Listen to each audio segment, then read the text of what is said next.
ડીડીઓનો નિર્ણય. વાવ થરાદમાં તલાટી અને આરોગ્ય કર્મચારીઓ માટે 8 કલાકની હાજરી ફરજિયાત. વાવ અને થરાદ પંથકની ગ્રામ પંચાયતો અને આરોગ્ય કેન્દ્રોમાં કર્મચારીઓની ગેરહાજરી અંગે ઉઠતી વ્યાપક ફરિયાદોને ધ્યાને લઈ જિલ્લા વિકાસ અધિકારી કાર્તિક જીવાણીએ એક કડક અને ઐતિહાસિક પરિપત્ર જાહેર કર્યો છે. આગામી તારીખ 17 માર્ચ 2026થી તમામ તલાટી કમ મંત્રીઓ, પીએચસી અને સીએચસીના આરોગ્ય કર્મચારીઓ ફરજ પર 8 કલાક હાજર રહેવું પડશે અને મોબાઈલ એપ્લિકેશન દ્વારા સવાર સાંજ સેલ્ફી પાડી પોતાની હાજરી નોંધાવવી પડશે.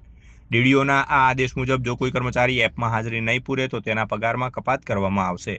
આ નિર્ણયનો હેતુ વહીવટી પારદર્શિતા લાવવાનો અને ગ્રામ્ય પ્રજાને ઘર આંગણે સમયસર સેવાઓ આપવાનો છે. જો કે આ નિર્ણયથી કર્મચારી આલમમાં ભારે ગભરાટ ફેલાયો છે.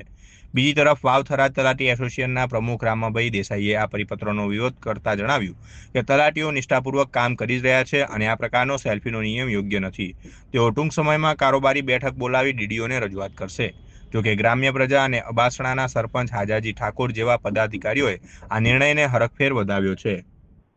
જિલ્લામાં ગામમાં તલાટીઓ અને સબ સેન્ટર પીએચસી સીએચસીમાં આરોગ્યના કર્મચારીઓ ની હાજરી ખૂબ જ અનિયમિત છે.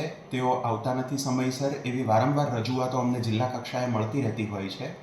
એના અનુસંધાને એક પરિપત્ર કરવામાં આવ્યો છે કે તમામ તલાટીઓ અને આરોગ્ય કર્મીઓએ ઓનલાઈન અમે એક મોબાઈલ એપ્લિકેશન જે નિયત કર્યું છે એમાં હાજરી પુરાવવાની રહેશે. હવેથી રોજ કચેરી સમય શરૂ થયે અને કચેરી બંધ થઈએ એટલે દિવસમાં 2 વખત આ મોબાઈલ એપ્લિકેશનમાં પોતાની સેલ્ફી કેપ્ચર કરવાની રહેશે. એ સેલ્ફીના આધારે ખરેખર એ જ કર્મચારી છે કે નહીં એ ફેસ રેકગ્નિશન સિસ્ટમના આધારે ડિસાઇડ થશે.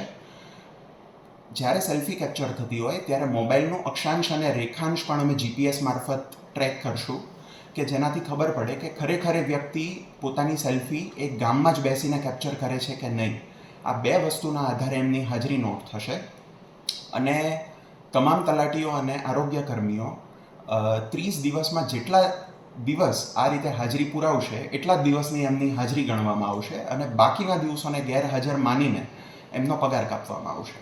ફરી આજ જાણવા મળ્યું છે કે જિલ્લા વિકાસ અધિકારી વાવ થરાદ એમને નિર્ણય લીધો છે કે તલાટી માટે કે મંત્રી માટે ઓનલાઈન હાજરી ભરવાની છે. એમાં માટે વસ્તીના ધોરણે ખૂબ સારો નિર્ણય છે અને એને હું આવકારું છું અને વસ્તીનું કામ થશે અને ખૂબ સારું કર્યું છે. એમના માટે મારું સમર્થન છે સરપંચ તરીકે.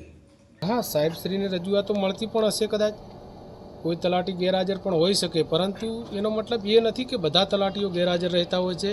અને રજૂઆત મળતી હોય છે ત્યારે જે અમારા ખાતાના નિયમો હોય છે એ નિયમો આધારે કાર્યવાહી પણ થતી હોય છે. એવું નથી કે એક ઓનલાઈન હાજરીથી જ આ બધા પ્રશ્ન સોલ્વ થઈ જતા હોય છે. ત્યારે મને લાગે છે ત્યાં સુધી તલાટીઓના મનોબળને વિકૃત અસર થાય એવા આવા પરિપત્રો ન કરવા જોઈએ. અને હા, સરકારશ્રીની કોઈ ગાઈડલાઈન હોય અને આખા ગુજરાત રાજ્યના તમામ કર્મચારીઓને કદાચ આવા કોઈ નિયમો અલગથી લાગુ કરતા હોય તો અમે આવકારીએ છીએ. બાકી એક જિલ્લામાં એક કેડરને ખરેખર આવા ઓનલાઈન ફેસથી હાજરી પૂરવાના નિયમ છે એમ અમને યોગ્ય નથી લાગતા. વાવ થરાદ તલાટી એસોસિએશન આ પરિપત્રને અપનાવશે કે પછી વિરોધ કરશે એ અમારી આવતીકાલની કારોબારી મળશે એમાં નક્કી થશે. સરકારશ્રીની ગાઈડલાઈન મુજબ અને માનનીય સાહેબશ્રીના પરિપત્રની જે સૂચનાઓ છે એનો અમે અભ્યાસ કરી અમારે શું કરવું એનું અમે આગળથી 17 તારીખે હજી આનું અમલવારી કરવાની છે. એટલે અમે જોઈ સમજી જાણી વિચારીને આગળની કાર્યવાહી કરીશું.